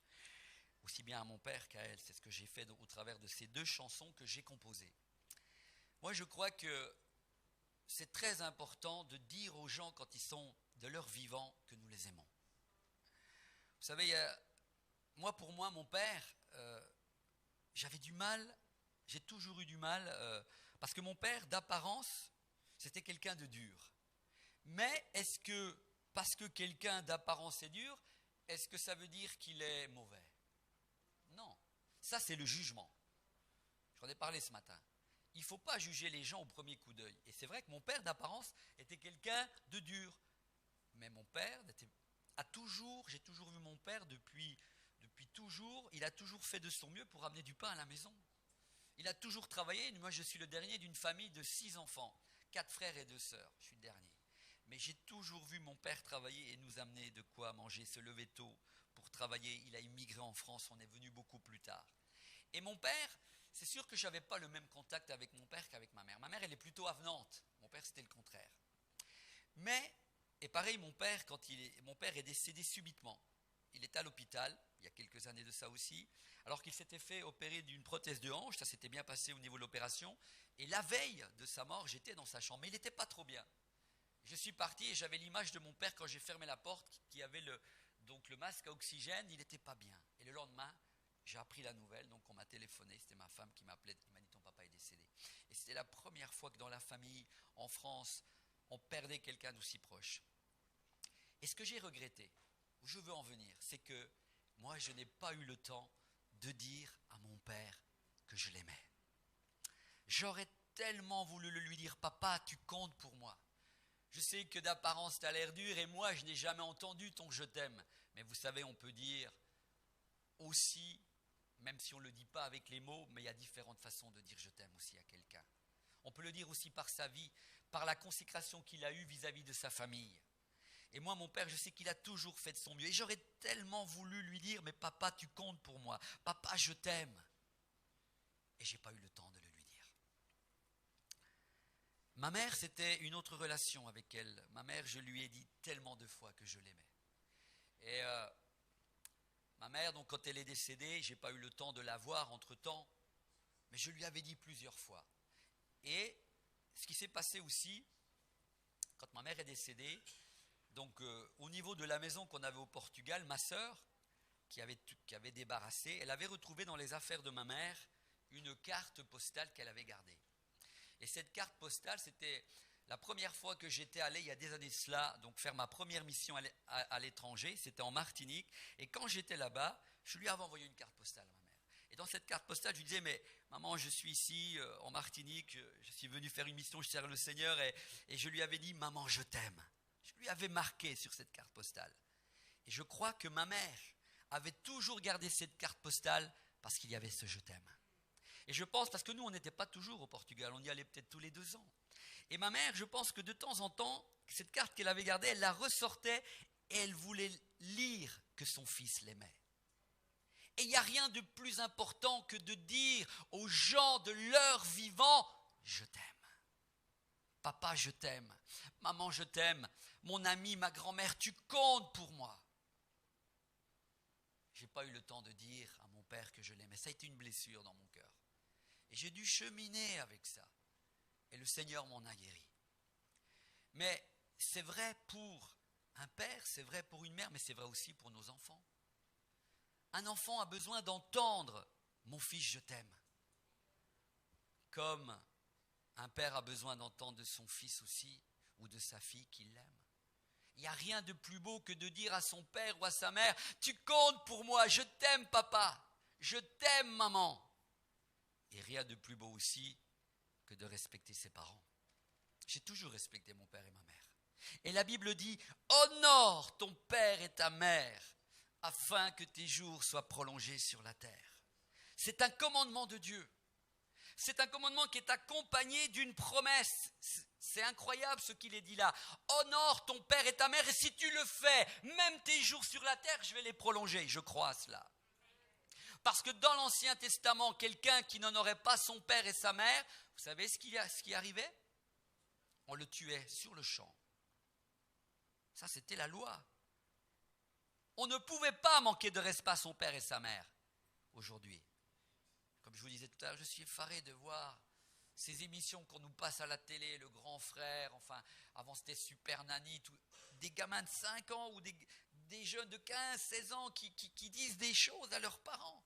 Ils ne s'imaginent pas qu'ils touchent au commandement de Dieu. Honore ton père et ta mère, afin que tes jours soient prolongés. Et parfois, nous voyons, regardez bien, il y a des fois, dans telle famille, on apprend que pas d'un seul coup, telle personne est morte. Hein, le fils est mort. Mais quand vous regardez parfois, c'est parce qu'il n'a pas honoré son père et sa mère. Il lui arrive subitement quelque chose. Quand tu touches au commandement de Dieu, il faut faire attention. Hein. Dieu dit, il ne donne pas de conditions dans ce commandement. Il ne dit pas, il faut que tes parents soient clean, soient parfaits. Il dit, tu n'as pas à t'occuper de ça. Il ne dit pas, même si ta mère est une prostituée, si ton père est quelqu'un qui se drogue, tu dois honorer ton père et ta mère. Même si c'est une prostituée, même si ton père a fait les 400 coups, Dieu ne donne pas de condition, il dit tu dois l'honorer. Et j'ai toujours honoré mon père et ma mère. Et j'ai tellement regretté de ne pas avoir dit à mon père, tu comptes pour moi papa, je t'aime. Et peut-être que pour vous aussi, je ne sais pas, il y a peut-être ici ce soir des gens qui ont des blessures, et beaucoup de gens parfois ont des blessures dans leur cœur parce que pareil, ils auraient tellement voulu dire à leur fils, à leur grand-mère, à leur ami peut-être, à leur tante, tu comptes pour moi, je t'aime ma tante. Et ils n'ont pas eu le temps, parce que cette tante les a beaucoup aidés. Cette tante était là dans tous les moments de la vie quand ils avaient besoin d'elle. Et d'un seul coup, elle est partie. On se dit, j'aurai le temps de le lui dire. Non, le temps ne nous appartient pas. Et ce que tu dois faire aujourd'hui, il faut le faire. Il faut le faire. Ne faites pas comme moi, n'attendez pas. Il y a des gens, ils ont du mal à dire à leurs épouses ou à leur mari, je t'aime. Et d'un seul coup, l'épouse ou le mari s'en va. Il est mort. Trop tard pour lui dire. Il le sait, elle le sait. Oui, peut-être qu'on le sait, mais ça fait du bien de l'entendre. C'est tellement beau et tellement puissant de l'entendre. Imaginez-vous cet enfant qui part le matin à l'école et puis la maman ne prend pas le temps de lui dire « mais je t'aime mon fils » ou « je t'aime ma fille, tu comptes pour moi ». Et d'un seul coup, comme je vous disais tout à l'heure, coup de téléphone. Il y a eu un accident, votre fils est parti. Il y a des gens qui sont blessés à vie. À vie, et il n'y a que le Seigneur qui peut guérir ces blessures-là. Parce que ce sont des blessures où toute leur vie, tant que le Seigneur n'est pas passé par là, vous voyez des photos de l'enfant ou du mari qui sont sur la table et ils sont là à se lamenter parce que la blessure est là. Pourquoi je n'ai pas pris le temps de lui dire que je l'aimais? Ça fait tellement de bien de l'entendre. Moi, je n'ai pas eu le temps. Et comme je vous disais tout à l'heure, quand je pars en mission, une des choses, surtout quand je vais en mission lointain, dans des lieux très loin, dans des pays très loin, je prends le temps maintenant de voir mes 3 enfants séparément et très vite je leur dis, Élie, je vais partir, mais sache que papa t'aime.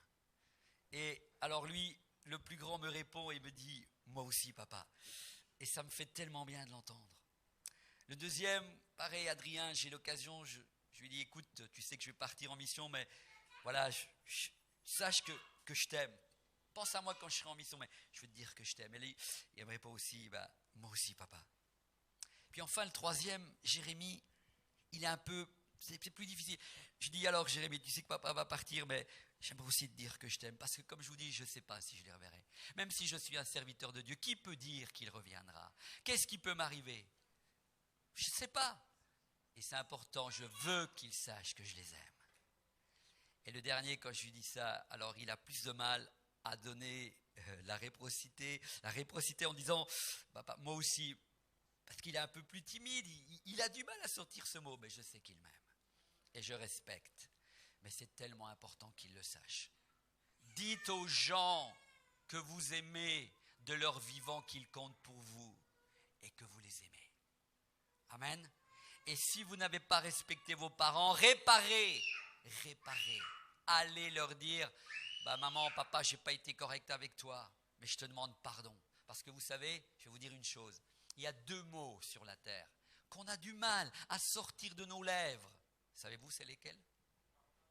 Pardon et je t'aime. Les 2 mots qu'on a le plus du mal à sortir de nos bouches, il faut presque des tenailles pour les sortir. C'est je t'aime et pardon. Mais pourtant, j'appelle ces 2 mots-là des mots miracles. Parce que quand vous allez voir quelqu'un et que vous lui donnez votre pardon, mais vous libérez cette personne et vous vous libérez vous-même. Il y a des gens qui font des ulcères, qui sont malades, qui ne sont pas bien, parce qu'ils ne donnent pas le pardon à quelqu'un qui en a besoin. Et l'autre personne n'est pas bien non plus. Et pareil, vous savez peut-être ce soir, au moment où je suis en train de vous parler, que quelqu'un a besoin de votre je t'aime. Quelqu'un a besoin de votre pardon. Donnez-lui. Mais il est en Afrique. Prenez le téléphone. Il est loin, prenez le téléphone et dites-lui, je veux te dire papa que je t'aime. Je veux te dire maman que je t'aime. Je veux te dire tante, je te demande pardon pour ce que je t'ai fait. Et vous allez voir au bout du fil, ça va commencer à pleurer. Parce que vous libérez la personne. avec un je t'aime et avec un pardon. Il y a des fois des enfants, au lieu d'avoir le je t'aime, quand les parents rentrent de voyage, c'est « Tiens, voilà un cadeau ». Et l'enfant, il attend le je t'aime. Et c'est le cadeau qui remplace l'absence. « Tiens, je t'ai acheté ça ». Et il y a des gamins qui grandissent, ils n'ont jamais entendu le je t'aime du papa ou de la maman. Et si vous voulez que vos enfants aussi grandissent, se développent bien, dites-leur que vous les aimez. Mais de même, dites-le aussi à vos parents et dites-le à vos amis, à ceux qui comptent pour vous. Amen. Écoutez l'histoire de ma maman. C'est parti.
Allez, on va terminer avec un dernier chant, cette fois-ci un chant beaucoup plus joyeux, mais très important, ce que j'ai partagé avec vous.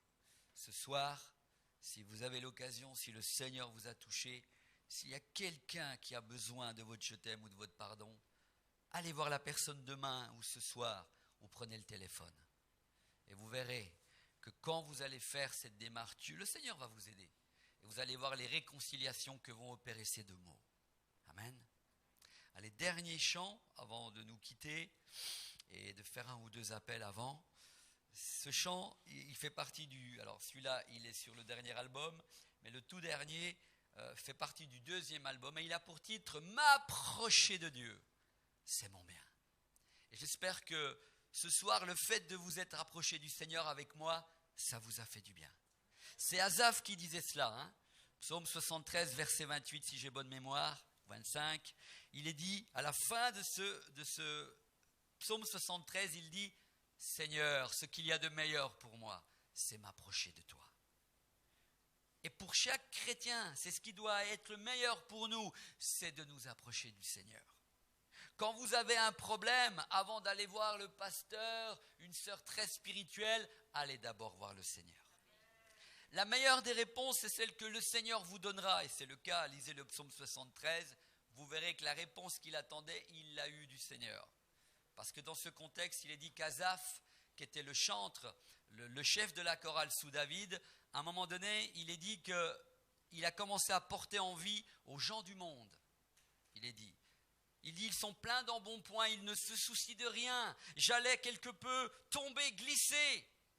Mais il dit jusqu'à ce que j'eusse pénétré dans les sanctuaires de Dieu. C'est-à-dire jusqu'au moment où je suis venu devant toi et que j'ai pris connaissance au sort final des méchants.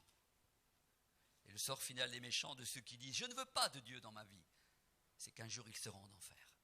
Et quand Dieu lui donne cette révélation, il est rassuré et il revient devant le Seigneur. Et il dit à la fin « Oh Seigneur, pour moi m'approcher de toi, c'est ce qu'il y a de meilleur. » Vous attendez une réponse du Seigneur, allez d'abord vers lui. Amen.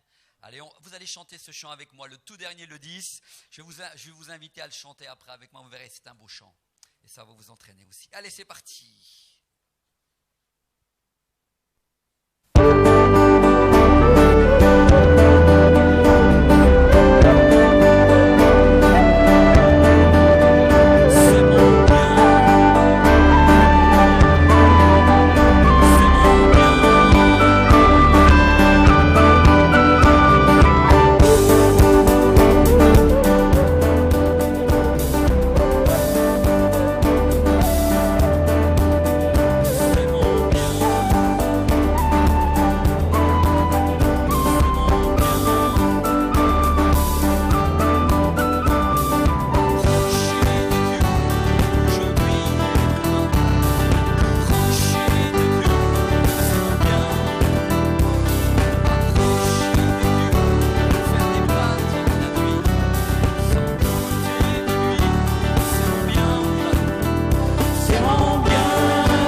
à fermer vos yeux et à vous asseoir quelques instants. Alléluia. Merci Jésus. Merci Jésus. Et je vous aussi, peut-être qui êtes derrière la caméra, à aussi prier à la maison là où vous êtes avec nous. Seigneur, merci pour cette soirée. Je te bénis vraiment, Seigneur. Pour ton onction, Seigneur, pour cette onction qui est si bonne. Je te bénis parce que je crois que tu as visité chacun ce soir, que tu nous as bénis ensemble. Seigneur, ta bénédiction n'est pas dans le nombre, mais ta bénédiction est là où il y a des cœurs qui sont réceptifs et qui veulent écouter ta parole. Et qui, Seigneur, bénis chacun de ceux et de celles qui sont là ce soir. Avec moi, Seigneur, t'ont loué avec ces chants. Seigneur, je suis reconnaissant pour chacun et chacune, parce que chacun et chacune, Seigneur, je crois que tu lui as parlé. Tantôt d'une autre parole, tu parles de différentes façons, mais je crois que ce soir, au travers des chants, au travers de ces témoignages, de ces partages, c'est lui qui t'est révélé. Et je te prie pour ta présence, pour la joie que tu as mis dans mon cœur, dans nos cœurs, Seigneur. J'ai eu tellement de joie de vivre ces moments avec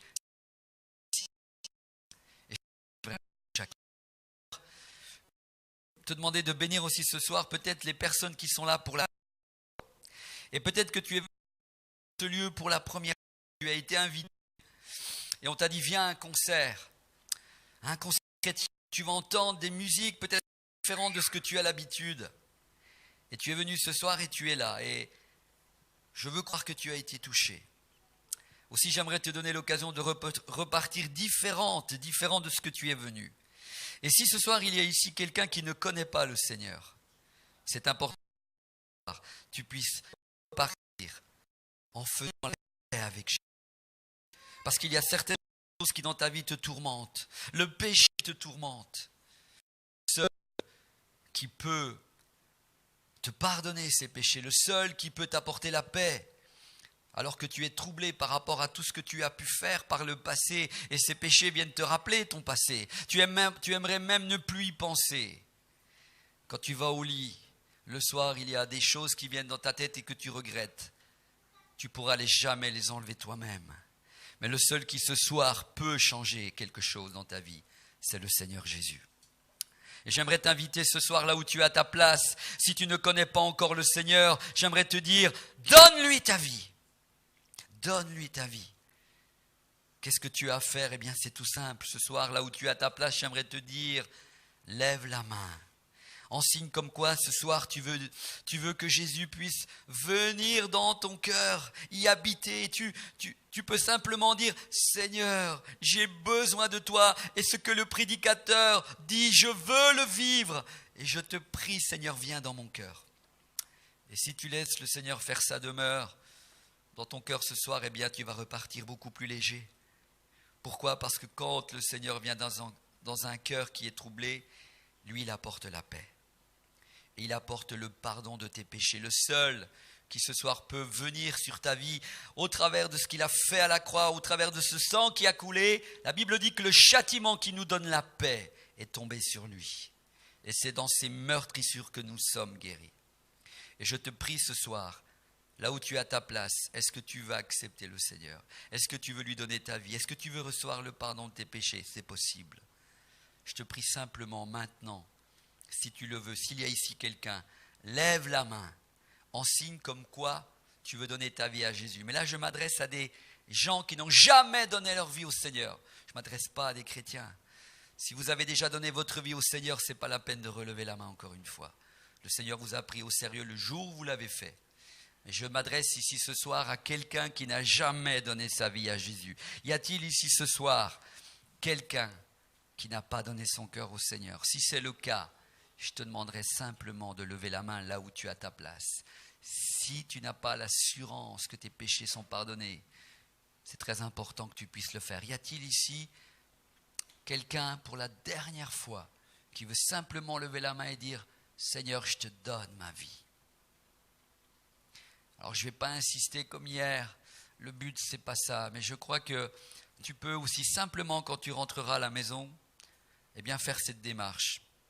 Tu peux simplement en rentrant dans ta chambre, à la cuisine, au salon, peu importe, dans un lieu où tu es peut-être tout seul, toute seule et dire, Seigneur, j'ai pas osé lever la main quand le prédicateur a dit, si je voulais te donner ma vie. Et là, dans ce lieu où tu seras à la maison, tu peux lui dire, Seigneur, j'ai pas osé, mais je te donne ma vie maintenant. Et je crois que tu es Jésus, le Fils de Dieu. Je crois que tu es mort et ressuscité pour moi et que tu as payé le prix fort. Et si tu fais cette prière à la maison, ça aura la même importance et le même impact qu'ici. Ensuite, va voir la personne qui t'a amené et dis-lui ce que tu as vécu ce soir. Et ensuite, cette personne, si tu n'as pas une Bible, elle t'en donnera une. Et ensuite, viens dans la maison du Seigneur ici, retrouver des frères et des sœurs. J'aimerais maintenant m'adresser à ceux et celles. Tout à l'heure, quand j'ai parlé de mon papa et de ma maman, je sais qu'il y en a qui ont été interpellés. Et peut-être que ce soir, il y a ici des personnes qui n'ont pas eu le temps de dire à leur mari, ou peut-être à un papa, à une maman, à une tante, à un oncle, à un grand-père, à un ami qui comptait beaucoup pour vous, peut-être à un enfant que vous avez perdu subitement. Vous auriez tellement voulu lui dire « mais je t'aime, mon fils ». Et vous n'avez pas eu le temps de le faire. Et aujourd'hui, vous pleurez beaucoup quand vous voyez la photo de votre enfant. Ça peut être aussi la photo de votre maman, de quelqu'un qui vous était tellement proche. La photo de votre femme, vous ne lui avez pas dit suffisamment que vous l'aimiez. Et subitement, elle est morte. Et ce sont des blessures qui sont dans votre cœur et vous pleurez. C'est normal, tant que le Seigneur ne passera pas par là pour vous guérir. Et peut-être même, pour certains, vous êtes allés voir le psychiatre. Et les psychiatres sont là pour nous aider, faire un bout de chemin avec nous, mais jamais ils ne pourront pénétrer l'âme, ne pourront pénétrer le cœur à l'intérieur. Celui qui pénètre les cœurs et qui connaît les âmes et qui nous guérit et qui guérit les cœurs brisés, c'est Jésus. C'est lui qui pense nos plaies. Et si vous vous retrouvez les uns et les autres dans ce que je viens d'évoquer, j'aimerais que vous leviez aussi la main, mais je veux encore dire ceci. Pour d'autres, quelqu'un ce soir attend votre je t'aime, mais aussi quelqu'un ce soir attend peut-être votre pardon. Et il est important aussi que ce soir vous puissiez penser à cette personne qui vous a peut-être fait du mal. Et vous avez du mal à lui pardonner, mais vous pouvez prendre le téléphone et dire maintenant, faire le premier pas, écoute, tu m'as fait du mal, mais je te pardonne. C'est très important. Parce que le pardon, quelqu'un a dit, lorsque vous pardonnez à quelqu'un, vous libérez un prisonnier. Et ce prisonnier que vous libérez, c'est vous-même. Je répète, quelqu'un a dit, lorsque vous donnez votre pardon à quelqu'un, vous libérez un prisonnier. Et ce prisonnier que vous libérez, c'est vous-même. Parce que tant que vous n'avez pas donné le pardon, eh bien vous-même, vous n'êtes pas bien. Alors ce soir, décidez de pardonner et de faire le pas. Peut-être que quelqu'un vous vient à l'esprit. Vous pouvez demander l'aide du Seigneur pour ça. Ou peut-être que c'est quelqu'un qui vous a fait du mal. Bien, pardonnez cette personne. Décidez de lui pardonner parce que cette personne n'est pas bien non plus. Et là aussi, vous pouvez prendre le téléphone et faire le premier pas et dites, tu m'as fait du mal, mais je te pardonne parce que le Seigneur m'a touché. Alors si vous vous retrouvez, s'il y en a ici qui se retrouvent dans ce que je viens d'évoquer, là aussi, j'aimerais vous demander d'avoir un peu de courage, de vous lever à votre place. Et j'aimerais aussi prier pour vous. Priez pour que le Seigneur vous guérisse d'une blessure ou vous donne la force ce soir d'appeler en Afrique, d'appeler je ne sais pas où, dans un pays, peut-être pour aller voir votre père, votre mère ce soir ou demain, de prendre rendez-vous avec quelqu'un qui vous est cher pour lui donner votre je t'aime ou votre pardon. Ou alors ce soir, vous avez simplement besoin d'être guéri d'une blessure. Alors laissez le Seigneur passer ce soir sur votre vie afin qu'il vous guérisse.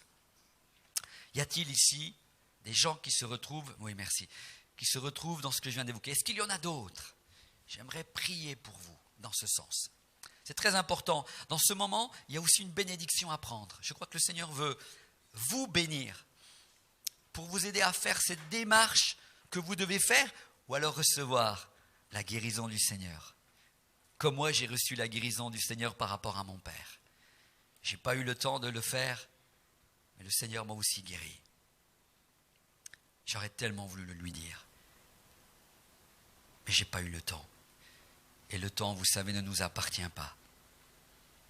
On croit parfois qu'on aura le temps de faire telle et telle chose, mais le temps ne nous appartient pas. C'est aujourd'hui qu'il faut faire ce que nous avons à cœur, pas demain. C'est pour ça que la Bible dit même, aujourd'hui c'est le jour du salut. Demain, est-ce que nous serons encore là? Je ne sais pas. Mais voilà, donc, y en a-t-il encore d'autres? S'il y en a, vous pouvez vous lever. Sinon, je vais prier pour vous. Et je vous demanderai maintenant de penser au Seigneur alors que je vais prier. Que chacun puisse être en communion aussi avec Jésus dans ce moment. Et dire, Seigneur, vous lui dites ce qu'il en est. Vous lui dites, Seigneur, oui, telle personne a besoin de mon je t'aime. Telle personne a besoin de mon pardon. Je veux le lui donner. Et vous pouvez dire au Seigneur, donne-moi la force de prendre le téléphone ou d'aller voir la personne, de marquer un rendez-vous. Mais Seigneur, je veux faire cette démarche et aide-moi. Et le Seigneur va vous aider. Et pour d'autres, laissez-vous simplement toucher, guérir par le Saint-Esprit. Celui qui peut venir dans nos cœurs pour nous guérir. Là où nous avons mal. Là où l'homme ne peut pas aller. Mais Dieu, par son esprit, peut nous toucher. Et le Saint-Esprit est là ce soir. Seigneur, merci pour ton esprit, pour ton onction qui touche nos corps, nos âmes et qui nous guérit là où nous en avons besoin. C'est le meilleur des psychologues. C'est l'Esprit de Dieu qui va dans les profondeurs pour nous guérir. Merci de ta présence, Seigneur. Laissez-vous toucher par Jésus. Laissez-vous toucher par son esprit. Seigneur, je viens devant toi maintenant. Je viens devant toi avec ces bien-aimés qui sont là. Tu connais la cause, pourquoi ils se sont levés, Seigneur. Et je veux m'approcher du trône de ta grâce avec chacun d'eux. Je te prie de les bénir, Seigneur, dans la démarche que les uns et les autres doivent faire, Seigneur. Seigneur, je te prie de leur donner la force de faire cette démarche. Que Satan ne vienne pas prendre la bénédiction que tu veux leur donner ce soir. Mais qu'ils puissent aller jusqu'au bout de la décision qu'ils prennent ce soir.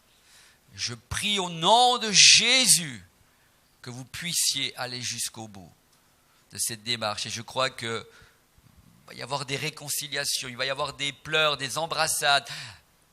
Certains vont se prendre dans les bras les uns des autres. Vous allez pleurer. Mais il va y avoir beaucoup de joie, beaucoup de guérison pour vous et pour ces personnes qui ont besoin de votre je t'aime et de votre pardon. Seigneur, merci pour ceux qui ont besoin de faire cette démarche. Et je te prie enfin maintenant pour ceux, Seigneur, qui, au moment où je suis en train de parler, ont besoin que ton onction, que ton Saint-Esprit descende sur eux pour les guérir, Seigneur. Pour les guérir de cette blessure qui est là, parce qu'ils n'ont pas eu le temps de donner ce je t'aime, ou peut-être ce pardon que quelqu'un attendait de leur part. Peut-être que pour certains, il y a même, ce pardon s'est transformé en aigreur, en rancune. Mais ce soir, Seigneur, je te prie d'enlever toute aigreur, toute rancune. Ce soir, Seigneur, puisse briser.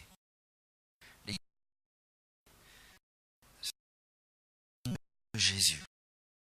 Laisse-nous toucher par l'Esprit de Dieu. Parce que l'Esprit est au milieu de nous. Et je te prie que tu entres. Je te rends par Jésus. Chaque âge, mon pouvoir rendre par ce soir.